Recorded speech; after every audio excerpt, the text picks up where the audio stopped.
it's just a great program. So I'll go to what I'm supposed to be talking about now. Polio-free Pakistan. I heard that Wendy Hoffman come and speak at our club, and she had been in Thailand for the annual meeting there, and she is the friend of the district governor in New Jersey, and I don't remember.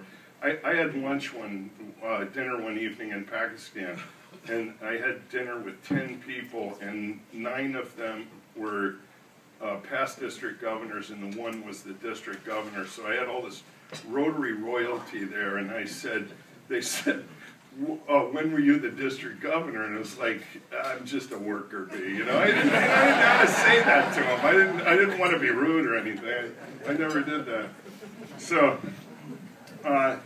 polio affects children under 5 years of age. 1 in 200 infections leads to irreversible paralysis. Among those paralyzed, 10% die. That's you know about iron lungs. Polio cases have decreased from 350,000 new cases a year to 145. This is like the other day. I just pulled this off. I went to the WHO website, and that's what it is like. That was what it was yesterday. Today, only Afghanistan, Nigeria, and Pakistan remain as polio endemic, down from 125 countries in 1988. Think about the logistics. When I left to go on this trip, you always have these preconceived notions about the place that you're going to. So I thought, Pakistan's not very developed. It is very developed. They have, the Grand Trunk Road was built in 1450, and it goes from Calcutta to Peshawar and on through the Khyber Pass into Afghanistan, and it's got Easy Pass on it. That's how much I knew about developing countries. But I started thinking when I decided to go on this thing, I did it kind of lightly. I just said, I've got some time. I did a project for work, and I'm done with my project. I can take a month and go to Pakistan. And it turned out to be a lot. I went to the airport, and we were going with 10 people, and I said to the guy that I was going with, I said, where are the other people? And he said, you remember the WHO doctor that got killed in Karachi last month? And I said, no, I didn't hear about that. He said, he said the other people did, and they're not going with us. So I started thinking, I wanted to know about polio, so I went on the websites and I started reading all about polio. I went and studied polio. I wanted to know, I'm going to go over there, I'm going to see all this stuff, and I need to come back and be able to convey the information to the people I'm seeing. I need to know the basics. I don't want to go over there and ask a stupid question. I want to go over there and really spend the time getting the nuts and bolts of it. So I started thinking about the logistics of polio and the logistics of giving these vaccines to these children. So I looked up and I said, okay, we got to treat everybody who's under 6 years old. How many people are there in the world under 6 years old? Well, there's 756 million of them. That's a lot. Find every child in the world under the age of 6. It's not an easy project. I mean, these people, when you see the places that these people are living in, it's extraordinary what these people have done to go and find them. Going to find every 756 million children. We can't find half of them. We can't find a quarter of them. We have to find every one. Deliver the vaccine under refrigeration from where it's manufactured all the way. I mean, you have to deliver 756 million doses, and these kids are done 2 or 3 times. So you have to deliver, 1.2 billion, 1.4 billion doses of this stuff under refrigeration. You have to recruit people to do this work. I mean, this work doesn't get done by itself. And there's not lots of money out there to spray around to pay people. I mean, you don't just go and call up, temp help company and say, send over 400 people to work on it. And then you have to administer the vaccine more than once.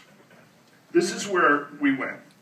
We started off, this is the Arabian Sea, Iran, Afghanistan, Tajikistan, Turkmenistan, Uzbekistan, China, and that's India. This was West Pakistan, and then East Pakistan was Bangladesh on the other side. So we have India and then Pakistan. We flew into Karachi, which is a pretty bad city, and it's a rough neighborhood. We flew up to Lahore, which is right on the Indian border. We had a wonderful time there. That's a great place. We went to the U.S. Consul for lunch there. We did a lot of work with the people there. They were wonderful people there. And then we went on up to the capital, which is Islamabad. We went to Rawalpindi, and then Peshawar, though, on the other hand, is a place, that's a rough neighborhood because you're getting over into the Khyber Pass and over into Afghanistan. There's a lot of Taliban along there. The interesting thing about this is, if you look at the epidemiology from the WHO, we went to the World Health Organization's headquarters in Pakistan, and the doctors there had all these beautiful maps and computer-generated stuff. It just happens, if I told you to look at those polio cases, the number of polio cases that are in there, I've forgotten what the exact number is, but if you look at the scatter map of the epidemiology of this, you could say that's where the stupidest clerics are and the most ignorant people are. This is a problem. This is not a medical problem. This is a problem of ignorance. And that's where this disease is left. It's left where the people are ignorant. And we have trouble in there. They want to kill the people that come in there. The Taliban doesn't want us in there because there are drone attacks. They have all kinds of rumors about. They think that 10 or 20,000 people have been killed in these drone attacks. There is more misinformation on our side and on theirs. You would think that Pakistan was a lawless country. It really isn't. These people are dying to have Americans come over there and see them. They want the Americans to know that they back the Americans. They think that the Americans are their friends. They don't want their sovereignty violated by the drone attacks. But you try to tell them, well, if you don't want the drone attacks, then you have to seal your border. And they say, no, we can't seal our border.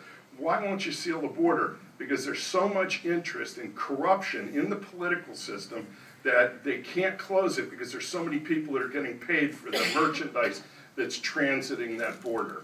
And that's true of the borders all along here. Now that becomes a problem in polio because when you talk about Chad, the polio in Chad moved up into Chad. Those are refugees. And if you force refugees out of an area like this and the place gets hot and the fighting starts, you can push those polio cases into an area that you didn't have them before, and all of a sudden you now have polio in a non-endemic place. I get the terminology mixed up, so forgive me if I'm wrong. I'm new at this.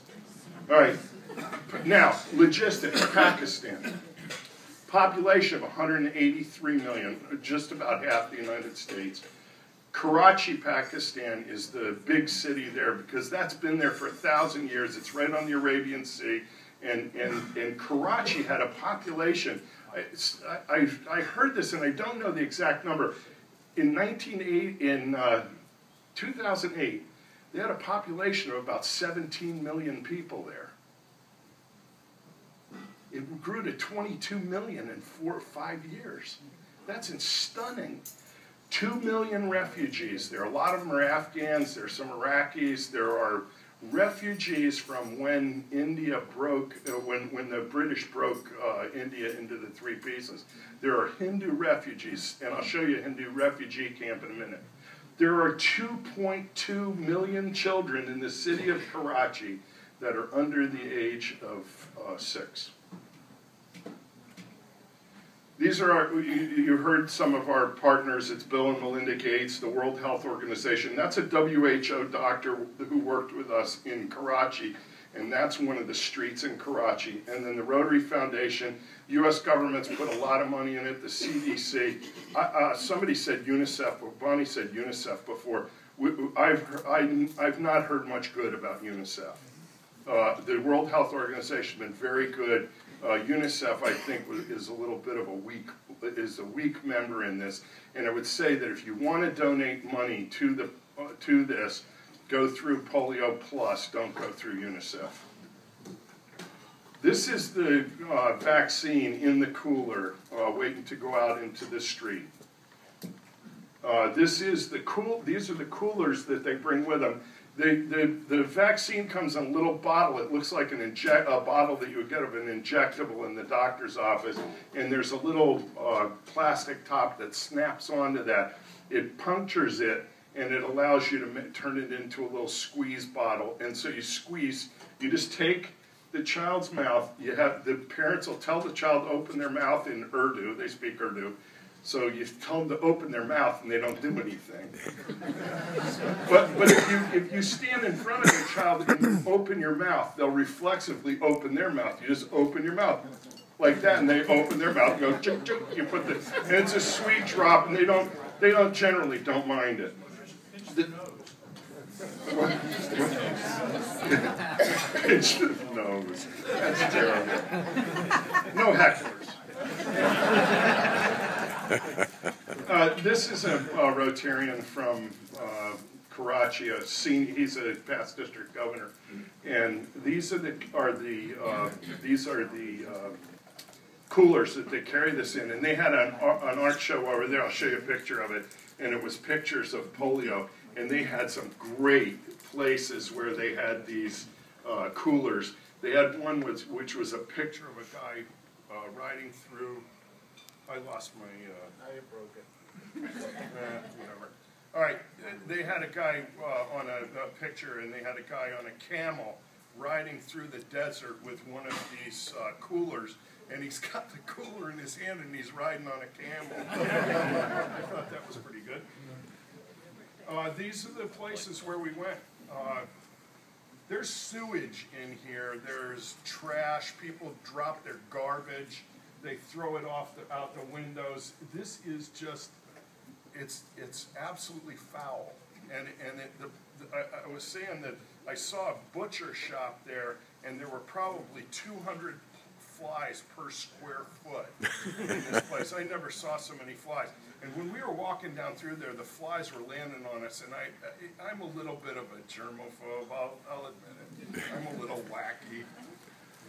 Boy, it really undid me to walk through this place and have these flies landing on me.